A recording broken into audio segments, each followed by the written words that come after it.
Assalamualaikum bosku, welcome to my channel. Sebelum menonton jangan lupa subscribe, nyalakan dulu loncengnya, dan jangan lupa like dan komen. Dan jangan lupa ambil posisi rebahan kalian. Untuk kalian selamat menyaksikan. Wadah mana spiritual sebenarnya adalah semacam jendela yang menghubungkan elemen cahaya eksternal kepadanya.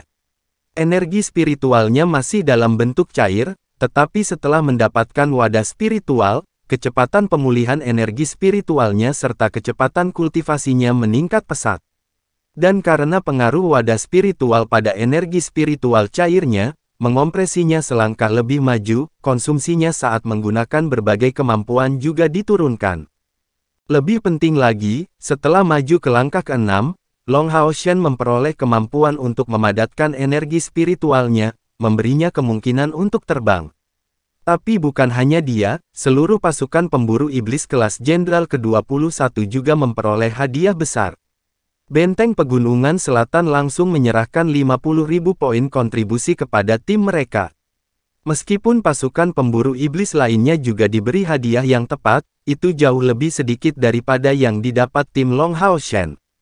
Meskipun misi perang yang mendesak cukup dipaksakan, dalam arti bahwa partisipasi bukanlah opsional, selama mereka berkinerja baik, pasukan pemburu iblis akan dihargai jauh lebih baik daripada untuk misi lainnya. Paling tidak, selama beberapa regu pemburu iblis kelas prajurit yang berpartisipasi berhasil kembali hidup, hadiahnya akan memungkinkan mereka untuk maju tanpa masalah. Wadah spiritual muncul dalam bentuk lubang emas di dalam dada seseorang. Wadahnya cukup kecil, diameternya tidak lebih dari 1 inci, dan mereka akan menyebabkan perubahan pada pergerakan energi spiritual di tubuh pemiliknya. Pada setiap sirkulasi, itu akan menyerap sejumlah besar elemen cahaya eksternal. Apa yang menyebabkan Long Hao Shen merasa heran adalah bahwa wadah spiritual tampaknya terletak tepat di belakang liontin lokasi melodi abadi di dadanya. Sejak wadah spiritual terbentuk, mereka tampaknya telah menjalin hubungan dengan liontin melodi abadi. Jika dia melepas bajunya saat berkultivasi, dia akan memperhatikan bahwa setiap kali wadah spiritual menyerap esensi cahaya eksternal, melodi abadi akan mengeluarkan cahaya redup. Perlahan membuka kedua matanya, dia mengungkapkan ekspresi yang tenang. Meskipun tubuhnya sudah aus, setelah kembali dari kultivasi, dia merasakan sensasi sakit di seluruh tubuhnya, disertai dengan sedikit sakit kepala. Ini bukan sisa-sisa dari luka-lukanya, tetapi dampak dari penggunaan kekuatan yang jauh melebihi kemampuan tubuhnya selama pertempuran. Untuk melawan iblis bulan, dia mengambil total 4 jenis pil yang berbeda, ditambah penggabungan dengan Hao Iwei dan energi spiritual rekan-rekannya, membuatnya mencapai puncak langkah ke-7, mencapai ranah dari langkah ke-7. Pada saat itu, jumlah total energi spiritualnya mendekati 24.000. Tapi ini bukan beban yang bisa dia tahan dengan mudah. Alasan mengapa dia tidak membiarkan anggota pasukan pemburu iblis kelas Jenderal ke-22 mengambil pil penambah spiritual siam adalah, bahwa dia yakin bahwa tidak ada seorang pun di tim mereka yang dapat menanggung tekanan yang menakutkan. Bagi mereka, menanggung energi spiritual sebanyak itu tidak diragukan lagi akan menyebabkan kematian karena kelebihan beban. Setelah meminum pil penambah spiritual siam, situasinya benar-benar berbeda dari apa yang dikatakan Lin Xin pada waktu itu, energi spiritual yang dikumpulkan tidak mungkin dikendalikan.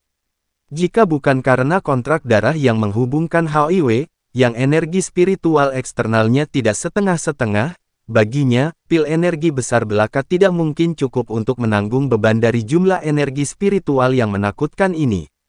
Bahkan ketika memikirkan kembali pengalaman ini sekarang, Long Hao Shen masih memiliki beberapa ketakutan yang tersisa.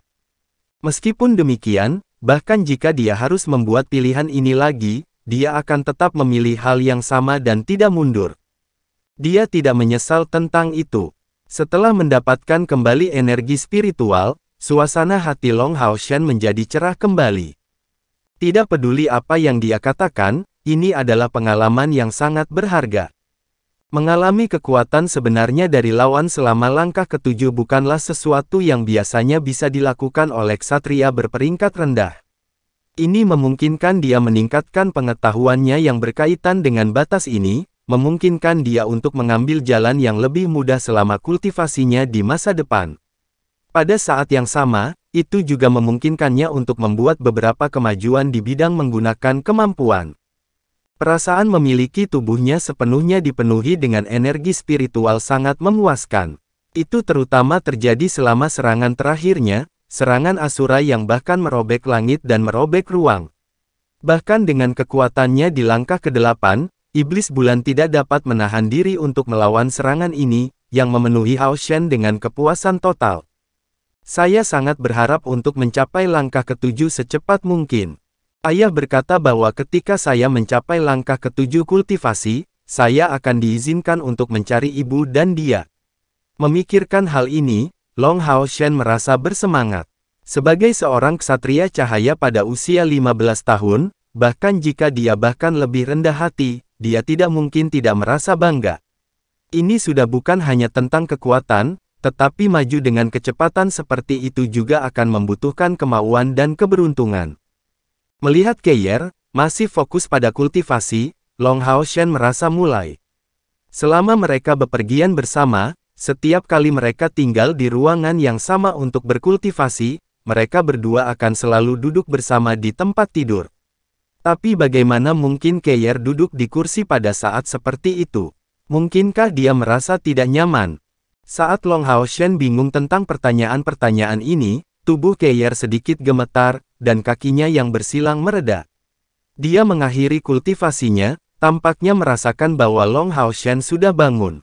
Long Hao Shen segera bergegas maju, berencana untuk memegang tangan Keyer untuk menanyakan apa yang terjadi setelah dia jatuh pingsan, tetapi yang mengejutkannya, Keyer tiba-tiba melepaskan tangannya, menolak untuk membiarkannya menulis di tangannya. Apa yang terjadi dengan Keyer? Long Hao Shen terkejut, buru-buru mencoba meraih tangannya sekali lagi, dengan hasil yang sama seperti sebelumnya, Keyer segera menjabat tangannya. Kali ini, dia berdiri tanpa konsultasi, berjalan ke sisi ruangan, punggungnya menoleh ke arah Long Hao Shen. Jelas, tubuhnya memancarkan rasa dingin. Long Hao Shen benar-benar kosong. Apakah Keyer marah? Ini adalah satu-satunya penjelasan yang mungkin baginya untuk tidak mau membiarkan dia menyentuhnya. Tapi kenapa dia marah? Dengan cepat memikirkan apa yang terjadi, Long Hao Shen segera mengerti alasan mengapa Keyer marah. Seketika, ekspresi aneh muncul di wajahnya, dan dia berjalan ke Keyer sambil tersenyum. Keyer masih mencoba melarikan diri, tetapi setelah kehilangan 4 dari 6 inderanya, dan berada di ruangan yang begitu sempit, pada akhirnya dia masih dipeluk oleh Long Hao Shen dari belakang. Selama masa perjuangan ini, Keyer akhirnya berpelukan dengan tubuh Long Hao Shen. Meskipun dia masih muda, ini sebenarnya membuatnya semakin sehat dan kuat. Bahkan jika dia akan menjadi lebih tidak mengerti, tubuhnya masih akan menunjukkan reaksi terhadap kontak ini. Tiba-tiba merasakan tubuh Long Hao Shen menjadi agak tebal, Keyer segera berhenti bergerak. Tentu saja, dia merasa sangat berbeda dari Long Hao Shen, percaya bahwa ini adalah luka di tubuhnya yang bersentuhan dengannya. Segera, Long Hao Shen memisahkan dirinya darinya, berusaha menghindari menyebabkan situasi yang canggung. Keyer bagaimanapun juga masih lebih muda darinya, dan cukup jauh dari mencapai usia 15 tahun. Meskipun Long Hao Shen mulai memahami sedikit demi sedikit masalah antara anak laki-laki dan perempuan, dengan mereka berdua masih sangat muda, mereka tidak akan memiliki perasaan seperti ini pada saat seperti itu. Mengulurkan tangannya perlahan ke arah punggungnya, dia mulai menulis beberapa kata. Tulisannya tampak kaku, dan 3 kata yang ditulis adalah, "Saya salah." Tubuh Keyer tiba-tiba bergetar. Dia berbalik dan meninju bahu Long Hao Shen. Meskipun dia buta, bisu dan tuli, air matanya masih mengalir keluar, berbicara tentang kemarahannya. Long Hao Shen merasa seolah-olah hatinya dicengkeram oleh musuh, merasakan sakit yang tak tertahankan. Melihat air mata dia menetes dari Keyer yang sudah kehilangan 4 inderanya terasa lebih menyakitkan daripada serangan iblis bulan.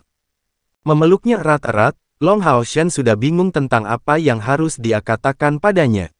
Saat ini, hatinya hanya dipenuhi dengan rasa sakit. Dia bisa mengakui kesalahannya sendiri, tetapi dia tidak bisa menjamin bahwa dia akan bertindak lebih baik lain kali. Kenyataannya, dia tidak bisa membuat janji ini kepada Keir. Ini karena dia akan membuat pilihan yang sama lagi tanpa ragu-ragu. Tapi bagaimana dia bisa membiarkan Keir menemaninya dalam kematian? Pada saat itu, ketika dia tidak bisa menghabisi iblis bulan dalam satu pukulan, Long Hao Shen telah merasakan bahwa semuanya sudah berakhir untuknya. Dia tidak memiliki kekuatan untuk melawan, dan energi spiritual besar yang dibawa kepadanya oleh pil penambah spiritual Siam telah hampir habis. Apa yang bisa dia lakukan dalam situasi seperti itu? Dia hanya bisa mengulur waktu untuk mencoba memperpanjang hidupnya sedikit lebih lama. Inilah alasan mengapa dia mengambil inisiatif untuk memutuskan koneksi rantai penghubung jiwa, percaya bahwa pasukan pemburu iblis kelas Jenderal ke-22 akan melindungi rekan-rekannya. Dia telah yakin bahwa dia tidak bisa melarikan diri lagi, karena murka iblis bulan itu telah sepenuhnya terfokus padanya. Hanya dengan mati dia bisa melindungi rekan-rekannya, lagi pula, iblis bulan ini terluka parah dan tidak mungkin tinggal lebih lama lagi. Perjuangan Keir berangsur-angsur berubah menjadi isak tangis, lengannya melingkari pinggang Long Hao Shen, dengan erat memegangi punggungnya yang matang yang menjadi semakin lebar dari waktu ke waktu. Dan pelukannya sangat erat. Hari itu, ketika Long Hao Shen melemparkannya ke Wang Yuan, telah menyebabkan ketakutan yang dia alami ketika dia berusia 3 tahun muncul sekali lagi. Pada saat itu, dia merasakan jantungnya membeku. Ini sudah berakhir. Si bodoh Hao Shen ini, dia akan mati, ini adalah satu-satunya pikiran yang telah memenuhi pikirannya. Perasaan ini benar-benar tak terlukiskan dengan kata-kata. Keir hanya merasa bahwa hatinya sendiri akan mengikuti Long Hao Shen kapan saja. Bahkan ketika dia mengetahui bahwa Long Hao Shen selamat, rasa sakit ini masih tetap ada di hatinya. Dia benar-benar takut melihat situasi serupa muncul di masa depan, dan bahwa dia akan mendorongnya seperti itu lagi, dan mati sendirian. Jika dia tidak memiliki perasaan keterikatan seperti itu, dia tidak mungkin merasakan sakit seperti itu. Tidak peduli betapa tidak puasnya dia tentang fakta bahwa Long Hao Shen melemparkannya seperti itu, pada saat dia memeluknya, semua dendamnya dan semua kebenciannya berubah menjadi cinta yang tak ada habisnya. Saat perasaannya berada di atas angin, dia tidak bisa menahan air matanya lagi. Mereka mengalir di pipinya dalam aliran yang stabil, karena dia sudah benar-benar tidak dapat berjuang bebas dari pelukannya. Seperti ini, mereka berdua tetap berada di pelukan satu sama lain, tetap diam untuk waktu yang lama. Long Hao Shen bisa merasakan suasana hati Keir saat ini, dan terus membentuk-bentuk kata, maaf, di punggungnya. Tetap saja Keir tidak memberinya reaksi sedikit pun, hanya terus menangis di dadanya. Setelah beberapa waktu dia dengan lembut menggendongnya ke tempat tidur. Tapi saat dia mulai menundukkan kepalanya untuk membebaskannya dari keadaan gemetar dengan ciuman, tiba-tiba ada ketukan keras di pintu. "Kapten, apakah kamu sudah bangun?" Dari luar, suara si Masian melayang ke dalam ruangan, dan Long Hao Shen segera mengangkat kepalanya dengan tergesa-gesa, menulis beberapa kata lagi di punggung Keir.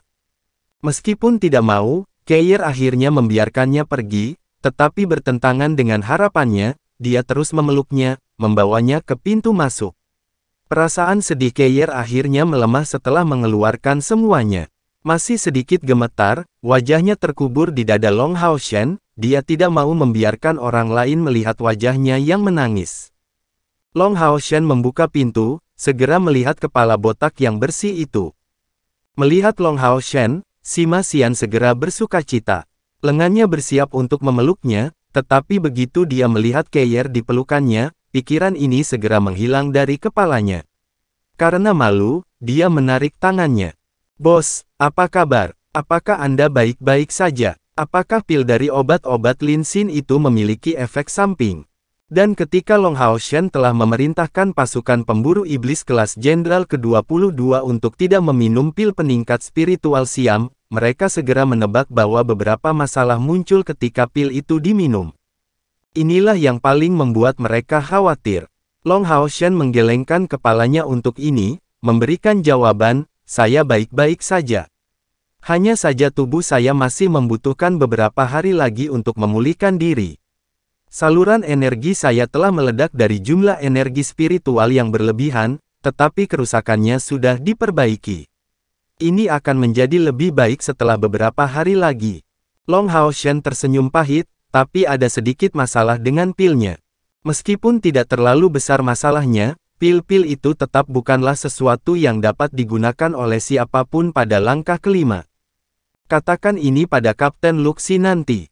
Jika dia ingin menggunakan pil penambah spiritual Siam, dia harus menunggu setidaknya sampai dia mencapai langkah ke-6, dan kemudian meminumnya bersama dengan pil energi hebat. Berpikir sejenak, dia kemudian melanjutkan, bergumam tak tertahankan, yang terbaik adalah menggunakannya setelah mencapai langkah ke-7. Pil penambah spiritual Siam sangat tirani, dan ini membuatnya sangat sulit untuk mengendalikan energi spiritual yang disiapkan oleh orang lain. Sima Xian menjawab dengan sedih, aku tahu ada yang tidak beres dengan kakak narkoba suatu hari nanti. Mari kita selesaikan masalahnya dengan dia nanti. Long Hao Shen menggelengkan kepalanya dengan senyum di wajahnya, kamu seharusnya tidak mengatakan itu. Kali ini, jika bukan karena bantuan pil penambah spiritual Siam, saya khawatir kita tidak akan membuatnya kembali hidup-hidup. Iblis bulan memiliki kekuatan yang begitu tangguh sehingga kita tidak mungkin bisa melawannya dengan kekuatan kita saat ini. Pada titik ini, dia tidak bisa tidak mengingat Yue Ye dan pengalamannya di Istana Bulan. Kali ini, mereka hanya bertemu dengan iblis bulan muda, tetapi di Istana Bulan, ada iblis yang jauh lebih kuat, termasuk Dewa Iblis Bulan Agares. Agar iblis bulan biasa menjadi begitu kuat, level apa yang akan dicapai oleh Dewa Iblis kedua dari 72 pilar, Dewa Iblis Bulan Agares? Memikirkan hal ini, ekspresi Long Hao Shen menjadi jauh lebih fokus. Terlepas dari usianya saat ini, mencapai tingkat kultivasi seperti itu hanya dapat dilakukan melalui kerja keras. Tapi dia tidak puas dengan ini. Inilah yang membuatnya berbeda dari yang lain, karena dia adalah orang yang bergerak maju apapun yang terjadi. Sima, apakah kamu punya alasan untuk mencariku? Long Hao Shen sedang menghibur Keyer sekarang, dan karenanya tidak benar-benar ingin terus mengobrol dengan Sima Xian. Selanjutnya, sekarang setelah pertempuran selesai, dia juga ingin beristirahat. Sima Xian menjawab dalam sekejap, ya. Kepala Ksatria Suci ingin saya memberitahu Anda bahwa dia ingin Anda menghadiri pertemuan jika bos sudah siuman. Pertemuan seperti apa? Long Hao Shen menatap Sima Xian dengan bingung. Sima Xian mengangkat bahu sebagai jawaban, aku juga tidak tahu tentang itu. Dia ingin bos menuju ke Majelis Jenderal Bait Suci Imam. Anda bisa langsung pergi ke sana. Oh, benar, kamu harus membawa wakil kapten. Long Hao Shen menganggukkan kepalanya, menjawab, dimengerti. Aku akan masuk sedikit. Karena dia sebelumnya berkultivasi, dia hanya mengenakan pakaian dalam. Bagaimana dia bisa mencari beberapa pakaian dalam waktu sesingkat itu? Sima Xian menatap Long Hao Shen, sebelum melirik Keyer, mengungkapkan senyum jahat, oh, saya mengerti. Bos, kalau begitu aku akan kembali dulu. Setelah mengatakan ini, dia lari dengan tergesa-gesa. Long Hao Shen, yang merasa sangat tidak berdaya, menutup pintu di belakangnya. Dia tidak terlalu takut dengan salah tafsir orang lain. Setelah memberitahu Keyer tentang panggilan Han Qian agar mereka menghadiri pertemuan, dia mengenakan beberapa pakaian, dan Keyer menggunakan waktu ini untuk memilah perasaannya. Setelah dia menangis begitu lama, hidungnya masih merah, tetapi ekspresi wajahnya tidak terpengaruh oleh ini sedikit pun. Sebaliknya, dia terlihat lebih cantik dari biasanya. Keyer mengenakan kerudungnya, dan Long Hao Shen menggendongnya, meninggalkan ruangan. Markas besar kuil pendeta sangat besar, tetapi bagaimanapun, menemukan kuil pusat sebesar ini tidaklah sulit. Mereka hanya perlu meminta orang-orang di sekitar untuk memberitahu jalannya. Pada saat ini, suasana di markas kuil pendeta sangat berat, dan orang-orang masuk dan keluar dalam aliran yang tak ada habisnya. Dari pakaian mereka, sepertinya orang-orang dari keenam kuil itu hadir. Tempat ini sudah bukan hanya markas besar kuil pendeta lagi, tetapi juga menjadi istana aliansi sementara, tempat setiap urusan resmi ditangani. Akan sangat mengherankan jika orang-orang tidak sibuk dan terburu-buru bekerja dalam keadaan seperti itu. Dengan cepat, Long Haoshen menemukan lokasi, di mana dua penjaga berdiri di pintu masuknya. Melihat Long Haoshen mendekat dengan Keir di pelukannya, mereka segera menghalangi jalan mereka. "Siapa Anda? Ini adalah kuil pusat. Anda tidak diizinkan untuk lebih dekat saat para pemimpin menghadiri pertemuan di dalam." Long Haoshen menjawab dengan sangat sopan, "Nama saya Long Haoshen. Kepala Ksatria Suci Han Qian memanggil saya untuk menghadiri pertemuan ini." Long Haoshen. Mendengar nama ini, kedua penjaga itu secara bersamaan terguncang. Bertukar pandangan sekilas satu sama lain, mereka dengan jelas menunjukkan ekspresi tidak percaya. Penjaga di sebelah kanan berteriak, "Kamu, apakah Anda benar-benar Long Haoshen? Pahlawan yang menyelamatkan ribuan rekan tentara kita?" Long Haoshen menjawab sambil tersenyum, "Saya tidak pantas disebut pahlawan, tapi saya Long Haoshen." Penjaga di sebelah kanan segera tampak tidak yakin, "Itu tidak mungkin, ini pasti salah. Berapa umur orang ini? Bisakah dia benar-benar menjadi pahlawan yang menghentikan musuh di langkah ke-8? Berhenti berpura-pura." Saat dia mengatakan ini, penjaga itu melangkah maju, segera meraih Long bahu Haoshen. Alasan mengapa dia memutuskan bahwa Long Haoshen berbohong itu sederhana, siapa Long Haoshen ini di hati mereka? Dia adalah pemimpin pasukan pemburu iblis yang memimpin pasukan mereka selama serangan itu, dan pahlawan yang menghentikan serangan iblis bulan pada langkah ke-8. Untuk dapat melawan iblis seperti itu dari langkah ke-8, bahkan dengan bantuan timnya, dia setidaknya harus berada di tahap ke-6 kultivasi. Tapi anak muda ini di depan mata mereka, bahkan tidak terlihat 20. Karena terburu-buru, Long Haoshen mengenakan pakaian sederhana, dan menyerupai penduduk lokal. Bagaimana itu bisa menjadi sikap seorang pahlawan? Melihat niat agresif pihak lain terhadapnya, Long Haoshen tidak puas. Tanpa sadar mundur selangkah, dia mengangkat tangan kirinya untuk menghentikan tangan kanan penjaga itu. Pada saat yang sama, dia membalikkan tubuhnya dan memindahkan Keir ke samping, untuk menghindari membiarkannya terpengaruh oleh serangan lawan. Setelah kedua tangan itu bersentuhan, penjaga itu bereaksi dengan cepat, mencoba meraih pergelangan tangan Long Haoshen. Tetapi pada saat ini, cahaya terang tiba-tiba menerangi tangan kiri Long Haoshen. Dalam kilatan cahaya terang ini, pergelangan tangan Long Haoshen bergetar aneh, dan penjaga itu segera merasakan kejutan besar seolah-olah dia tersengat listrik. Tertegun, dia mundur sebagai tanggapan. Tertegun, dia mundur sebagai tanggapan.